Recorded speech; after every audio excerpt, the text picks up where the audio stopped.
ವಿಶ್ವವಿಖ್ಯಾತ ಕರಗ ಮಹೋತ್ಸವಕ್ಕೆ ಸಕಲ ಸಿದ್ಧತೆ ಆಗಿದೆ. ಕರಗ ಚಾಲನೆಗೂ ಮುನ್ನ ಧರ್ಮರಾಯಸ್ವಾಮಿ ದೇವಸ್ಥಾನದಲ್ಲಿ ನಡೆಯುವ ಬಳೆಶಾಸ್ತ್ರ, ಹೋಮ, ಹವನ ಶಾಸ್ತ್ರೋಕ್ತವಾಗಿ ನೆರವೇರಿತು. ಸದ್ಯ ಹೋಮದ ಬಳಿಕ ತಾಯಿಯ ಆಶೀರ್ವಾದ ಪಡೆಯಲಿರುವ ಅರ್ಚಕ ಜ್ಞಾನೇಂದ್ರ ಧರ್ಮರಾಯಸ್ವಾಮಿ ದೇವಸ್ಥಾನಕ್ಕೆ ವಾಪಸ್ಸಾಗಲಿದ್ದಾರೆ. ಇಂದು ರಾತ್ರಿ 12 ಗಂಟೆಗೆ ಕರಗ ಮಹೋತ್ಸವಕ್ಕೆ ಚಾಲನೆ ದೊರೆಯಲಿದೆ. ಧರ್ಮರಾಯಸ್ವಾಮಿ ದೇವಸ್ಥಾನದಿಂದ ಆರಂಭವಾಗಲಿರುವ ಕರಗ ಕಬ್ಬನ್ಪೇಟೆಯ ಗಲ್ಲಿಗಳು, ರಾಜ ಮಾರ್ಕೆಟ್, ಕೋಟೆ ಆಂಜನೇಯ ಸ್ವಾಮಿ ದೇವಸ್ಥಾನ, ಗಣೇಶ ದೇವಸ್ಥಾನ, ಕಾಟನ್ಪೇಟೆ, ಮಸ್ತಾನ್ ಸಾಬ್ ದರ್ಗಾ, ಬಳೆಪೇಟೆ ಸರ್ಕಲ್, ಅಣ್ಣಮ್ಮ ದೇವಸ್ಥಾನ, ಮೈಸೂರು ಬ್ಯಾಂಕ್ ಸರ್ಕಲ್ನ ಆಂಜನೇಯ ದೇವಾಲಯ, ಕುಂಬಾರಪೇಟೆ, ಚೌಡೇಶ್ವರಿ ದೇವಸ್ಥಾನ ಸೇರಿದ ಹಾಗೆ ಒಟ್ಟು 26 ದೇವಾಲಯಗಳಿಗೆ ದರ್ಶನವಾಗಲಿದೆ. ಬಳಿಕ ಬೆಳಗಿನ ಜಾವದ ವೇಳೆಗೆ ಕರಗ ಧರ್ಮರಾಯ ದೇವಾಲಯವನ್ನ ತಲುಪಲಿದೆ. ಈ ವಿಶೇಷ ಧಾರ್ಮಿಕ ಕಾರ್ಯಕ್ರಮಕ್ಕೆ ಬೆಂಗಳೂರು ನಗರ ಜಿಲ್ಲಾಡಳಿತದ ಜೊತೆಗೆ ಕರಗ ಉತ್ಸವ ಸಮಿತಿ ಸಕಲ ಸಿದ್ಧತೆಯನ್ನ ಮಾಡಿಕೊಂಡಿದೆ.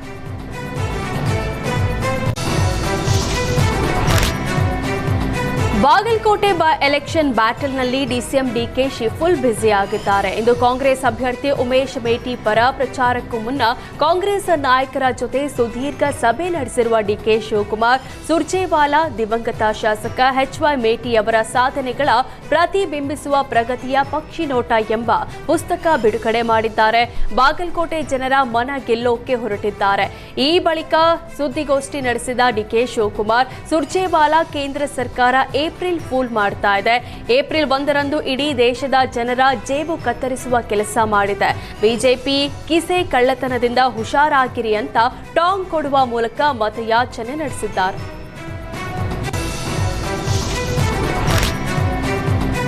ದಾವಣಗೆರೆ ದಕ್ಷಿಣ ವಿಧಾನಸಭಾ ಕ್ಷೇತ್ರದ ಉಪಚುನಾವಣೆ ಕ್ಷಣಕ್ಕೂ ರಂಗೇರ್ತಾ ಇದೆ.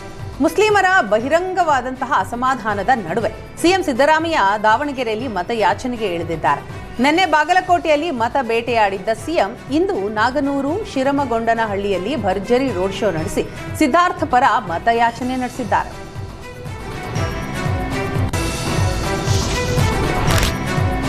ದಾವಣಗೆರೆ ದಕ್ಷಿಣ ವಿಧಾನಸಭಾ ಕ್ಷೇತ್ರದ ಉಪಚುನಾವಣೆ ರಾಜ್ಯದ ಗಮನ ಸೆಳೀತಾ ಇದೆ. ಮುಸ್ಲಿಂ ಅಭ್ಯರ್ಥಿಗಳ ಬಂಡಾಯ ಶಮನ ಮಾಡುವ ನಿಟ್ಟಿನಲ್ಲಿ ಬೆಳವಣಿಗೆಗಳು ಜೋರಾಗಿವೆ. ಈ ನಡುವೆ ಸಚಿವ ಜಮೀರ್ ಅಹಮದ್ ದಾವಣಗೆರೆ ಪ್ರಚಾರಕ್ಕೆ ಬರಬೇಕು ಎಂಬ ಮುಸ್ಲಿಂ ಮುಖಂಡರ ಒತ್ತಾಯದ ಬಗ್ಗೆ ಪ್ರತಿಕ್ರಿಯಿಸಿರುವ ಸಿಎಂ ಸಿದ್ದರಾಮಯ್ಯ, ಜಮೀರ್ ದಾವಣಗೆರೆ ಚುನಾವಣಾ ಪ್ರಚಾರಕ್ಕೆ ಬರ್ತಾರೆ.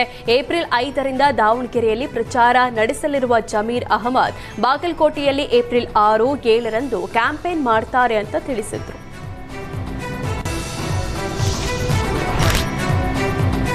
ದಾವಣಗೆರೆಯಲ್ಲಿ 2ನೆಯ ದಿನವೂ ಮಾಜಿ ಸಿಎಂ BS ಯಡಿಯೂರಪ್ಪ ಪ್ರಚಾರದ ಅಖಾಡಕ್ಕೆ ಇಳಿದಿದ್ದಾರೆ. ದಾವಣಗೆರೆ ದಕ್ಷಿಣ ಕ್ಷೇತ್ರದ ಬಿಜೆಪಿ ಅಭ್ಯರ್ಥಿ ಶ್ರೀನಿವಾಸ ದಾಸಕರಿಯಪ್ಪ ಪರ BSY ಬಿರುಸಿನ ಪ್ರಚಾರ ನಡೆಸಿದ್ದಾರೆ. ಶ್ರೀನಿವಾಸ್ ದಾಸಕರಿಯಪ್ಪ ಗೆಲ್ಲಿಸುವಂತೆ ಮನವಿ ಮಾಡಿದ ಯಡಿಯೂರಪ್ಪ, ಹಣಬಲದಿಂದ ಗೆಲ್ತೇವೆ ಎಂಬ ನಿರೀಕ್ಷೆಯಲ್ಲಿರುವ ಕಾಂಗ್ರೆಸ್ಗೆ ಪಾಠ ಕಲಿಸುವಂತೆ ಕರೆ ನೀಡಿದ್ದಾರೆ.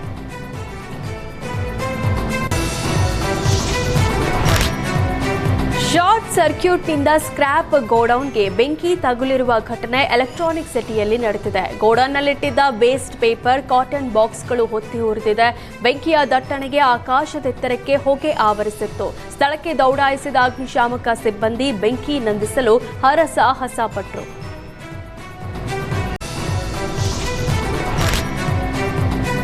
ಶಾಲೆ ಮಕ್ಕಳ ಬಿಸಿಯೂಟದಲ್ಲಿ ಶಾಲಾ ಮುಖ್ಯ ಶಿಕ್ಷಕ ನಿರ್ಲಕ್ಷ್ಯ ವಹಿಸಿರುವ ಘಟನೆ ಶಿಗ್ಗಾವಿ ತಾಲೂಕಿನ ಶಡಗರವಳ್ಳಿಯಲ್ಲಿ ನಡೆದಿದೆ.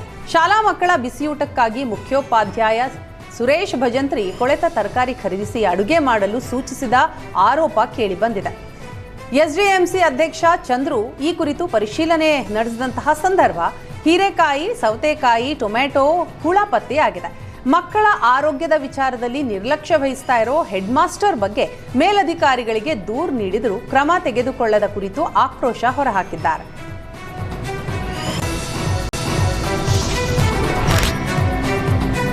ಕರ್ನಾಟಕ ರಾಜ್ಯ ನರ್ಸಿಂಗ್ ಕೌನ್ಸಿಲ್ ರಿಜಿಸ್ಟರ್ನಿಂದ ಮಹಿಳೆಗೆ ಲೈಂಗಿಕ ಕಿರುಕುಳ ನೀಡಿರುವ ಆರೋಪ ಕೇಳಿಬಂದಿದೆ.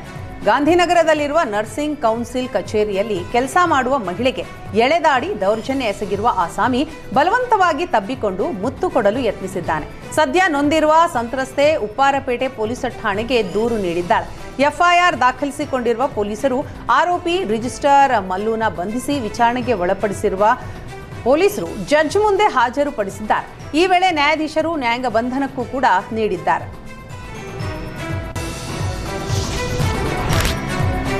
ಸಿಲಿಕಾನ್ ಸಿಟಿಯನ್ನ ರಾಜಕೀಯ ನಾಯಕರು ಬ್ರ್ಯಾಂಡ್ ಬೆಂಗಳೂರು ಮಾಡಲು ಹೊರಟಿದ್ದಾರೆ. ಆದರೆ ಜನರಿಗೆ ಮಾತ್ರ ಕಳೆದ ಕೆಲ ದಿನಗಳಿಂದ ನಿತ್ಯವೂ ಗಾರ್ಬೇಜ್ ಬೆಂಗಳೂರಿನ ದರ್ಶನವಾಗ್ತಾ ಇದೆ. ಬೀದಿ ಬದಿಯಲ್ಲಿ ಕೊಳೆತು ನಾರ್ತಾ ಇರುವ ಕಸದ ರಾಶಿ ಸೊಳ್ಳೆ ಕ್ರಿಮಿ ಕೀಟಗಳ ಅಡ್ಡೆಯಾಗಿ ಮಾರ್ಪಟ್ಟಿದೆ. ತಿಂಗಳಾದರೂ ಕಸದ ವಾಹನಗಳು ಬಾರದೆ ಬೀದಿ ಬದಿ ಗುಡ್ಡೆಯಾಗಿ ಗುರಪ್ಪನ ಪಾಳ್ಯದಲ್ಲಿ ನಾರ್ತಾ ಇದೆ. ಈ ಬಗ್ಗೆ ಸಂಬಂಧಪಟ್ಟ ಅಧಿಕಾರಿಗಳಿಗೆ ಮನವಿ ಸಲ್ಲಿಸಿದ್ರು ಕಸದ ರಾಶಿ ತೆರವುಗೊಳಿಸದ ಬಗ್ಗೆ ಸ್ಥಳೀಯರು ಅಸಮಾಧಾನ ವ್ಯಕ್ತಪಡಿಸಿದ್ದಾರೆ.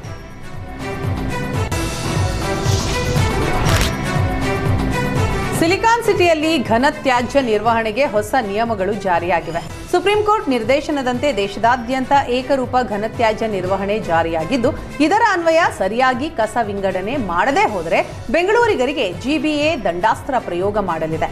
ಸರಿಯಾಗಿ ಕಸ ವಿಂಗಡಣೆ ಮಾಡದೆ ನಿಯಮ ಉಲ್ಲಂಘಿಸಿದರೆ ಮೊದಲ ಬಾರಿಗೆ 500 ರೂಪಾಯಿ, ಎರಡನೇ ಬಾರಿ ನಿಯಮ ಉಲ್ಲಂಘಿಸಿದರೆ 1,000 ರೂಪಾಯಿ ವಿಧಿಸಲಾಗುವುದು. ಹಸಿ ಕಸ, ಒಣ ಕಸ, ಸ್ಥಳೀಯ ನೈರ್ಮಲ್ಯ ಕಸ, ವಿಶೇಷ ತ್ಯಾಜ್ಯ ಕಸ ಮಾದರಿಯಲ್ಲಿ ಕಸ ವಿಂಗಡಣೆ ಮಾಡಿ ಆಟೋಗಳಿಗೆ ಕೊಡಬೇಕು ಅಂತ ತಿಳಿಸಿದೆ.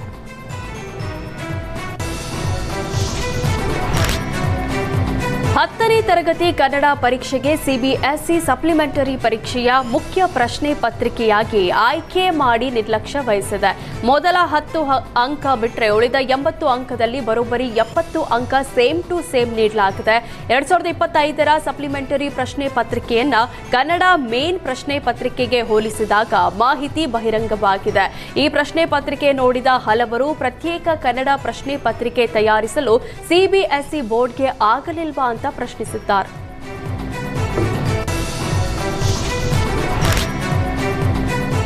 ಖಾಸಗಿ ಶಿಕ್ಷಣ ಸಂಸ್ಥೆಗಳಿಗೆ ಬೆಂಗಳೂರು ಜಲಮಂಡಳಿ ಶಾಕ್ ನೀಡಿದೆ. ಬೇಕಾಬಿಟ್ಟಿ ನೀರಿನ ಬಿಲ್ ವಿಧಿಸ್ತಾ ಇರೋ ಜಲಮಂಡಳಿಯ ವಿರುದ್ಧ ಅಸಮಾಧಾನಗೊಂಡಿರುವ ಶಿಕ್ಷಣ ಸಂಸ್ಥೆಗಳು ನಗರಾಭಿವೃದ್ಧಿ ಸಚಿವರಿಗೆ ದೂರು ನೀಡಿವೆ. ಖಾಸಗಿ ಶಾಲೆಗಳಿಗೆ ಒಂದು ಶುಲ್ಕ, ಸಿಬಿಎಸ್ಇ ಶಾಲೆಗಳಿಗೆ ಒಂದು ಶುಲ್ಕ ವಿಧಿಸ್ತಾ ಇರೋ ಜಲಮಂಡಳಿ ಒಳಚರಂಡಿ ಶುಲ್ಕ, ಗ್ರೇಟರ್ ಬೆಂಗಳೂರು ಶುಲ್ಕ, ಪ್ರೊರೇಟ್ರಾ ಶುಲ್ಕ ಅಂತ ತಿಂಗಳಿಗೊಂದು ದಂಡ ವಿಧಿಸ್ತಾ ಇರೋದಾಗಿ ಜಲಮಂಡಳಿಯ ವಿರುದ್ಧ ಆಕ್ರೋಶ ಹೊರಹಾಕಿದ್ದಾರೆ. ನೀರಿನ ಬಿಲ್ ಏರಿಕೆಯಿಂದ ಶಾಲಾ ಶುಲ್ಕದ ಮೇಲೆ ಹೊಡೆತ ಬೀಳುತ್ತೆ ಅಂತ ಹೇಳಿರೋ ಖಾಸಗಿ ಶಾಲಾ ಒಕ್ಕೂಟ ನೀರಿನ ದರ ಕಡಿತ ಮಾಡದೇ ಹೋದಲ್ಲಿ ಹೋರಾಟದ ಎಚ್ಚರಿಕೆ ನೀಡಿದೆ. ಬೆಂಗಳೂರಿನಲ್ಲಿ ಭೂ ಮಾಫಿಯಾ ಆಕ್ಟಿವ್ ಆಗಿದೆ. ಭೂಗಳ್ಳರಿಗೆ ಬ್ರೇಕ್ ಹಾಕಲು ಅಧಿಕಾರಿಗಳು ಪದೇ ಪದೇ ಕ್ರಮ ತೆಗೆದುಕೊಂಡ್ರು ಸರ್ಕಾರದ ಭೂಮಿಗೆ ಭೂಗಳ್ಳರು ಬೇಲಿ ಹಾಕ್ತಾ ಇರೋದು ಮಾತ್ರ ನಿಂತಿಲ್ಲ. ಒಂದು ವರ್ಷದಲ್ಲಿ 20,000 ಕೋಟಿ ಬೆಲೆ ಬಾಳುವ 533 ಎಕರೆ ಭೂಮಿ ಒತ್ತುವರಿ ತೆರವುಗೊಳಿಸಿರುವ ಬೆಂಗಳೂರು ನಗರ ಜಿಲ್ಲಾಧಿಕಾರಿ ಜಗದೀಶ್ ಪ್ರತಿ ಶನಿವಾರ ಸರ್ಕಾರಿ ಭೂಮಿ ಒತ್ತುವರಿ ತೆರವು ಮಾಡಲು ನಿರ್ಧರಿಸಿದ್ದಾರೆ. ಆ ಮೂಲಕ ಭೂ ಮಾಫಿಯಾಗೆ ಬ್ರೇಕ್ ಹಾಕಲು ಮುಂದಾಗಿದ್ದಾರೆ.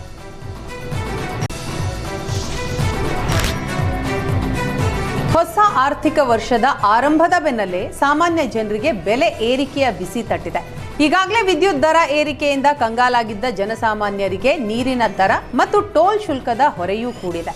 ಇಂದಿನಿಂದ ಜಾರಿಗೆ ಬರುವಂತೆ ರಾಜ್ಯದಲ್ಲಿ ಹಲವು ಅಗತ್ಯ ಸೇವೆಗಳ ದರಗಳಲ್ಲಿ ಗಣನೀಯ ಹೆಚ್ಚಳವಾಗಿದೆ. ಬೆಂಗಳೂರು ಜಲಮಂಡಳಿ ನೀರಿನ ದರವನ್ನು 3% ಹೆಚ್ಚು ಮಾಡಿದರೆ ಪ್ರತಿ ವರ್ಷದಂತೆ ಏಪ್ರಿಲ್ 1ರಿಂದ ಅನ್ವಯವಾಗುವಂತೆ ಹೊಸ ಟೋಲ್ ದರಗಳನ್ನು ರಾಷ್ಟ್ರೀಯ ಹೆದ್ದಾರಿ ಪ್ರಾಧಿಕಾರ ಜಾರಿಗೆ ತಂದಿದೆ. ನೀರು, ಟೋಲ್ ಜೊತೆಗೆ ಕರೆಂಟ್ ದುಬಾರಿಯಾಗಲಿದೆ. ಜನಸಾಮಾನ್ಯರಿಗೆ ಕೇಂದ್ರ, ರಾಜ್ಯ ಸರ್ಕಾರ ಬರೆ ಎಳೆದಿದೆ.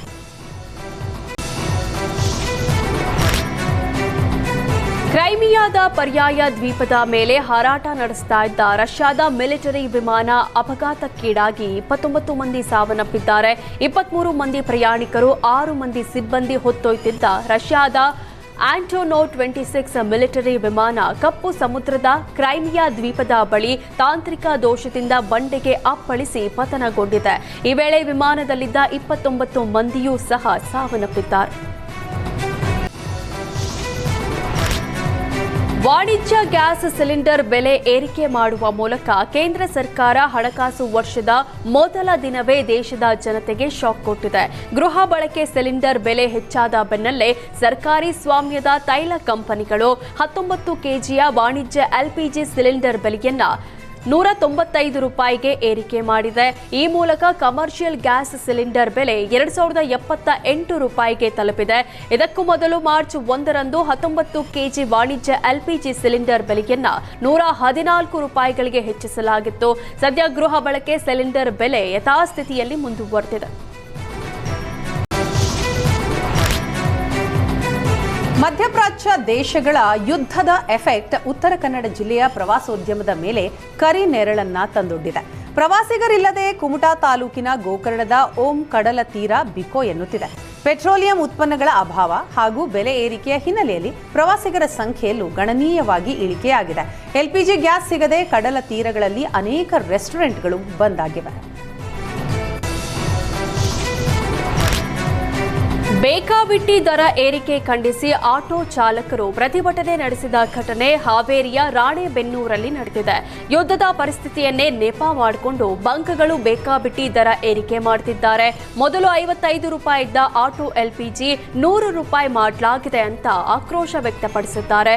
ಆಟೋ ಚಾಲಕರ ಪ್ರತಿಭಟನೆಗೆ ರೈತ ಮುಖಂಡರು ಕೂಡ ಸಾಥ್ ಕೊಟ್ಟಿದ್ದಾರೆ. ಯುದ್ಧ ಪ್ರಾಚ್ಯದಲ್ಲಿನ ಯುದ್ಧದ ಪರಿಣಾಮ ದೇಶದ ಮೇಲೆ ಪ್ರತ್ಯಕ್ಷ ಹಾಗೂ ಪರೋಕ್ಷವಾಗಿ ಬೀರಿದೆ. ಪ್ರಮುಖವಾಗಿ ಗ್ಯಾಸ್ ಸಮಸ್ಯೆಯಿಂದ ಕಿಲೋಮೀಟರ್ ಗಟ್ಟಲೆ ನೂರಾರು ಆಟೋಗಳು ಗ್ಯಾಸ್ ತುಂಬಿಸಿಕೊಳ್ಳೋದಕ್ಕೆ ಕ್ಯೂ ನಿಲ್ಲುವಂತಹ ಪರಿಸ್ಥಿತಿ ನಿರ್ಮಾಣವಾಗಿದೆ. ಮಧ್ಯರಾತ್ರಿಯಿಂದಲೇ ಬೆಂಗಳೂರಿನ ಮೈಸೂರು ರಸ್ತೆಯ ಆಟೋ ಗ್ಯಾಸ್ ಏಜೆನ್ಸಿಯ ಮುಂದೆ ನೂರಾರು ಆಟೋಗಳು ಗ್ಯಾಸ್ ತುಂಬಿಸಿಕೊಳ್ಳೋದಕ್ಕೆ ಕ್ಯೂ ನಿಂತಿವೆ. ದರ ಏರಿಕೆಯ ನಡುವೆ ಆಟೋ ಗ್ಯಾಸ್ ಏಜೆನ್ಸಿಯಿಂದ ನೋ ಸ್ಟಾಕ್ ಬೋರ್ಡ್ ಹಾಕಿದರ ಬಗ್ಗೆ ಆಟೋ ಚಾಲಕರು ಆಕ್ರೋಶ ಹೊರಹಾಕಿದ್ದಾರೆ. ಪೆಟ್ರೋಲ್ ಡೀಸೆಲ್ ಕೊರತೆ ವದಂತಿ ಬೆನ್ನಲ್ಲೇ ಖಾಸಗಿ ಸ್ವಾಮ್ಯದ ಶೆಲ್ ಪೆಟ್ರೋಲ್ ಬಂಕ್ ಜನತೆಗೆ ಮತ್ತೆ ಶಾಕ್ ಕೊಟ್ಟಿದೆ. ಕಳೆದ 15 ದಿನಗಳಲ್ಲಿ 3 ಬಾರಿ ದರ ಏರಿಕೆ ಮಾಡಿದ್ದ ಶೆಲ್ ಇದೀಗ ಮತ್ತೆ ಪೆಟ್ರೋಲ್ ಡೀಸೆಲ್ ದರ ಏರಿಸಿದೆ. 4 ದಿನದ ಹಿಂದೆ ಸಾಮಾನ್ಯ ಪೆಟ್ರೋಲ್ ದರ ಲೀಟರ್ಗೆ 112 ರೂಪಾಯಿ ಏರಿಸಿದ್ದ ಶೆಲ್ ಪೆಟ್ರೋಲ್ ಬಂಕ್ ಈಗ 119 ರೂಪಾಯಿಗೆ ಏರಿಸಿದೆ. ಪ್ರೀಮಿಯಂ ಪೆಟ್ರೋಲ್ ದರ ಲೀಟರ್ಗೆ 122ರಿಂದ 129ಕ್ಕೆ ಏರಿಕೆಯಾಗಿದೆ. 98 ರೂಪಾಯಿ ಇದ್ದ ಸಾಮಾನ್ಯ ಡೀಸೆಲ್ ದರ 25 ರೂಪಾಯಿ ಹೆಚ್ಚಳ ಮಾಡಲಾಗಿದೆ. ಪ್ರೀಮಿಯಂ ಡೀಸೆಲ್ ಪ್ರತಿ ಲೀಟರ್ಗೆ 108ರಿಂದ 133ಕ್ಕೆ ಏರಿಕೆಯಾಗಿದೆ. ಮಧ್ಯಪ್ರಾಚ್ಯ ಯುದ್ಧದ ಪರಿಣಾಮ ಬಳ್ಳಾರಿಯಲ್ಲಿ ಆಟೋ ಗ್ಯಾಸ್ ಸಿಗದೆ ಚಾಲಕರು ಸಂಕಷ್ಟಕ್ಕೆ ಸಿಲುಕಿದ್ದಾರೆ. ನಿಗದಿತ ಸಮಯಕ್ಕೆ ಸ್ಟಾಕ್ ಬಾರದ ಪರಿಣಾಮ 6 ಎಲ್ಪಿಜಿ ಸೆಂಟರ್ಗಳ ಪೈಕಿ 4ಅನ್ನ ಬಂದ್ ಮಾಡಲಾಗಿದೆ. ಎಲ್ಪಿಜಿ ಸ್ಟಾಕ್ ಇಲ್ಲದೆ ಆಟೋ ಚಾಲಕರು ಪರದಾಡುವಂತಹ ಸ್ಥಿತಿ ನಿರ್ಮಾಣ ಆಗಿದೆ. ಇದರಿಂದ ಆಟೋ ಚಾಲಕರ ಜೀವನ ದುಸ್ಥಿತಿಗೆ ತಲುಪಿದೆ.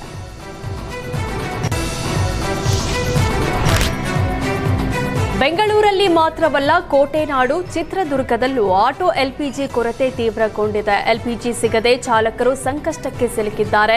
ನಗರದಲ್ಲಿರುವ 5 ಆಟೋ ಎಲ್ಪಿಜಿ ಗ್ಯಾಸ್ಗಳ ಪೈಕಿ ಈಗಾಗಲೇ 4 ಬಂಕ್ಗಳು ಬಂದ್ ಆಗಿವೆ. ಬೆಳಗ್ಗೆಯಿಂದಲೂ ಆಟೋ ಎಲ್ಪಿಜಿ ಬಂಕ್ ಬಳಿ ಬಂದು ವಾಪಸ್ ಹೋಗ್ತಾ ಇರೋ ಚಾಲಕರು ಆಟೋವನ್ನೇ ಅವಲಂಬಿಸಿ ನಾವು ಜೀವನ ಸಾಗಿಸ್ತಾ ಇದ್ದೀವಿ. ಯುದ್ಧ ಶುರುವಾದಾಗಿನಿಂದ ಆಟೋ ಚಾಲಕರ ಸ್ಥಿತಿ ಹೇಳತೀರದಾಗಿದೆ. ಸಾಲ ಸೂಲ ಮಾಡಿ ಆಟೋ ತಗೊಂಡಿರೋ ನಾವು ಏನ್ ಮಾಡಬೇಕು ಅಂತ ಅಳಲು ತೋಡಿಕೊಂಡಿದ್ದಾರೆ.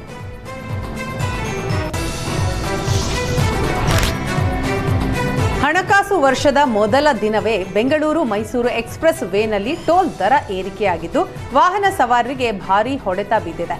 ಪೆಟ್ರೋಲ್, ಡೀಸೆಲ್, ಗ್ಯಾಸ್ ಬೆಲೆ ಏರಿಕೆ ಕಂಡ ಬಳಿಕ ಇದೀಗ ಟೋಲ್ ದರಗಳ ಏರಿಕೆ ವಾಹನ ಸವಾರರಿಗೆ ನುಂಗಲಾರದ ತುತ್ತಾಗಿದೆ.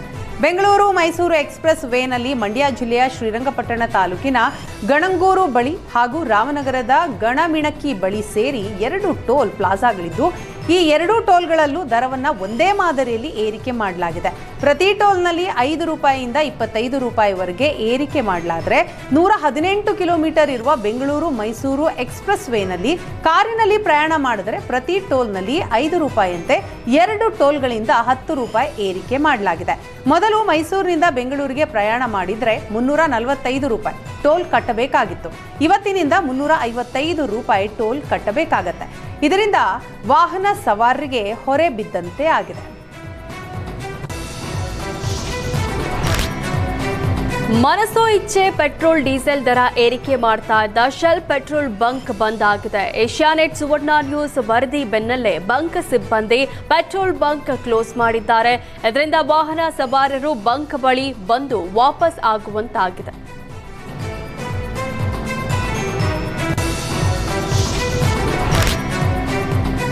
ಹುಟ್ಟೂರಿನ ಸುಗ್ಗಿ ಹಬ್ಬದಲ್ಲಿ ಪರಿಷತ್ ಸದಸ್ಯ ಸಿಟಿ ರವಿ ಭರ್ಜರಿ ಸ್ಟೆಪ್ ಹಾಕಿದ್ದಾರೆ. ಚಿಕ್ಕಮಗಳೂರು ತಾಲೂಕಿನ ಚಿಕ್ಕಮಾಗರಹಳ್ಳಿ ಸುಗ್ಗಿ ಉತ್ಸವದಲ್ಲಿ ಸಿಟಿ ರವಿ ಹೆಜ್ಜೆ ಹಾಕಿ ಸಂಭ್ರಮಿಸಿದ್ದಾರೆ. ಸಿಟಿ ರವಿ ಹೆಜ್ಜೆ ಹಾಕ್ತಾ ಇದ್ದಂತೆ ಹಿರಿಯ ಪುತ್ರ ಸೂರ್ಯ, ನೂರಾರು ಗ್ರಾಮಸ್ಥರು ಅವರಿಗೆ ಸಾಥ್ ನೀಡಿದ್ದಾರೆ. ಸಿಟಿ ರವಿ ಹೆಜ್ಜೆ ಹಾಕಿರುವ ವಿಡಿಯೋ ಸದ್ಯ ಸೋಷಿಯಲ್ ಮೀಡಿಯಾದಲ್ಲಿ ಸಖತ್ ವೈರಲ್ ಆಗ್ತಾ ಇದೆ.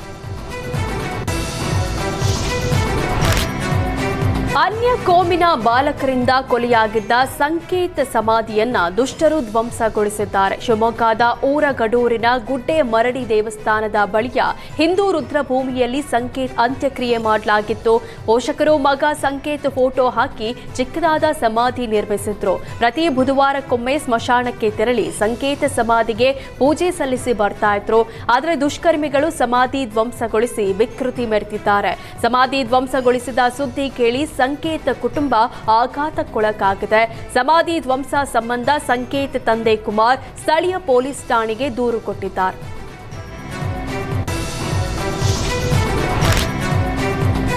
ಕುವೆಂಪು ವಿವಿ ಕುಲಸಚಿವ ಮಂಜುನಾಥ್ ಅಧಿಕಾರದ ಅಂದಾ ದರ್ಬಾರ್ಗೆ ಕೊನೆಗೂ ಕೂಡ ತೆರೆ ಬಿದ್ದಿದೆ. ರಾಜ್ಯ ಸರ್ಕಾರ ಮಹತ್ವದ ವರ್ಗಾವಣೆ ಆದೇಶ ಹೊರಡಿಸಿದೆ. ವಿದ್ಯಾರ್ಥಿಗಳು ಹಾಗೂ ಸಿಬ್ಬಂದಿಗಳ ಆಕ್ರೋಶಕ್ಕೆ ಜಯ ಸಿಕ್ಕಂತಾಗಿದ್ದು, ವಿವಿಯಲ್ಲಿ ನಡೀತಾ ಇದ್ದ ಅವ್ಯವಸ್ಥೆಗೆ ಬ್ರೇಕ್ ಬಿದ್ದಿರೋದು ಎಲ್ಲರಲ್ಲೂ ನಿರಾಳತೆ ಮೂಡಿಸಿದೆ. ಈ ಕುರಿತು ಆದೇಶ ಹೊರಡಿಸಿರುವ ರಾಜ್ಯ ಸರ್ಕಾರ ಕೂಡಲೇ ಕರ್ತವ್ಯದಿಂದ ಬಿಡುಗಡೆಗೊಂಡು ಮುಂದಿನ ಸ್ಥಳ ನಿಯುಕ್ತಿಗೆ ಸೂಚಿಸಿದೆ. ಸಾರ್ವಜನಿಕ ಹಾಗೂ ಆಡಳಿತಾತ್ಮಕ ಕಾರಣಗಳ ಹಿನ್ನೆಲೆ ತಕ್ಷಣದಿಂದ ಜಾರಿಗೆ ಬರುವಂತೆ ಆದೇಶ ನೀಡಿದೆ. ಗ್ಯಾಸ್ ಸಿಲಿಂಡರ್ ಸಿಗ್ತಿಲ್ಲ ಎನ್ನುವ ಕೂಗು ಜೋರಾಗಿರುವ ಹೊತ್ತಿನಲ್ಲೇ ರಾಜಧಾನಿ ಬೆಂಗಳೂರಲ್ಲಿ ಆಗಷ್ಟೇ ಮನೆಗೆ ತಂದ ಸಿಲಿಂಡರ್ ಸ್ಫೋಟಗೊಂಡಿದೆ. ಲಗ್ಗೆರೆಯ ರಾಜೀವ್ ಗಾಂಧಿ ನಗರದಲ್ಲಿ ಈ ಅವಘಡ ಸಂಭವಿಸಿದೆ. ಮನೆ ಮಾಲೀಕ ಹರಗಯ್ಯ ಹಾಗೂ ಭಾಗ್ಯಮ್ಮ ದಂಪತಿ ಸಿಲಿಂಡರ್ ಲೀಕ್ ಆಗಿ ಅಪಘಾತ ಸಂಭವಿಸಿದೆ. ಬೆಂಕಿ ಹೊತ್ತಿಕೊಂಡ ತಕ್ಷಣ ಕುಟುಂಬಸ್ಥರು ಮನೆಯಿಂದ ಹೊರಬಂದಿದ್ದು ದೊಡ್ಡ ಅನಾಹುತ ತಪ್ಪಿದೆ. ಸ್ಥಳಕ್ಕೆ ಅಗ್ನಿಶಾಮಕ ಸಿಬ್ಬಂದಿ ಭೇಟಿ ನೀಡಿ ಬೆಂಕಿ ನಂದಿಸಿದ್ದು ಮನೆಯಲ್ಲಿದ್ದ ವಸ್ತುಗಳು ಸಂಪೂರ್ಣ ಸುಟ್ಟು ಕರಕಲಾಗಿದೆ. ನಂದಿನಿ ಲೇಔಟ್ ಪೊಲೀಸ್ ಠಾಣೆಯಲ್ಲಿ ಪ್ರಕರಣ ದಾಖಲಾಗಿದೆ.